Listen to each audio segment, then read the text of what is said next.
The Tortoise's meditation on absence. Let's talk about walking through nature and seeing absolutely nothing.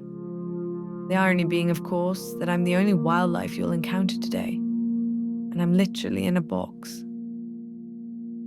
But the light is nice, the pines are majestic, and the complete absence of wildlife gives you plenty of time to really appreciate the trees. So many trees. Just trees. Trees and light, and the growing suspicion that maybe you should have gone to the zoo instead.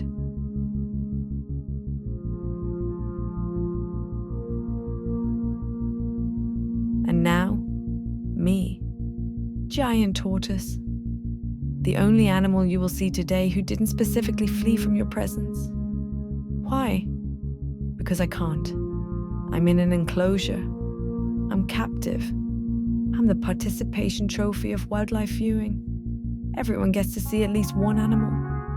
And that animal is me, moving at 0.3 miles per hour. This is your Tibet-Butler wildlife experience. A non-native tortoise in a climate-controlled box eating arugula, while you wonder where all the Florida animals went. They're out there, on the preserve, the 440 acres of pristine Central Florida scrub habitat. There are gopher tortoises, my actual Florida cousins who belong here. There are armadillos, bobcats, sandhill cranes, about 70 species of birds, but you won't see them. You know why this place is named Tibet-Butler? Because it sits between Lake Tibet and Lake Butler.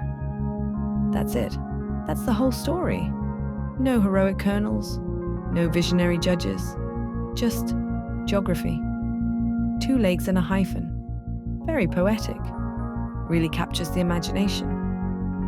We're between 2 bodies of water, so let's just mention both of them. Just honest, practical naming. Pine trees. So many pine trees. All of them remarkably consistent in their refusal to contain visible animals. You keep looking up, scanning branches, expecting what? A squirrel, an owl, some kind of woodland creature that will validate your decision to spend your Saturday morning walking through humidity. They're there, just not performing for you. Here's the thing about nature preserves. They're not zoos, they're not theme parks, they're not wildlife guaranteed or your money back experiences.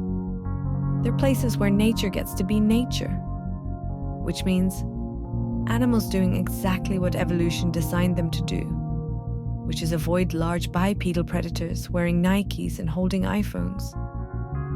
The pines don't care that you're disappointed.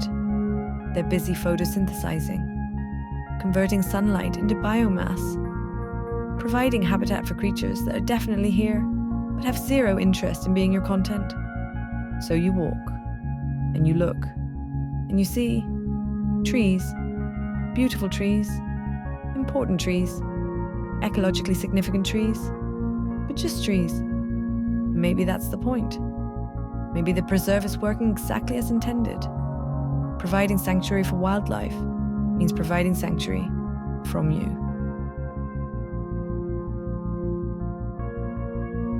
There are insects, millions of them, doing insect things. There are fungi breaking down fallen wood. There are microorganisms in the soil cycling nutrients. There's an entire universe of biological activity happening around you at scales too small or too hidden to register. But you wanted what? A deer? A gator? Something with charisma?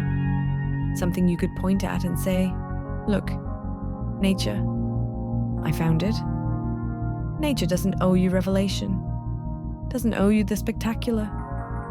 Sometimes nature is just a walk, just trees, just the experience of being somewhere that isn't your house or your car or your office. Sometimes the absence is the point, the empty trail, the quiet, the space where something could be but isn't, the possibility without the guarantee. You came looking for animals, found trees and a sarcastic tortoise, but you also found this. The sandhill cranes were definitely here, just not when you were. The gopher tortoises are absolutely out there, just not interested in meeting you. Nature happened. You just weren't invited to watch, but you were here, and that counts. Same time next week, I'll be in my enclosure, being visible, being overfed, being grossly underpaid, and the wild things will be out there, being wild, being free, being wonderfully, perfectly invisible, as they should be.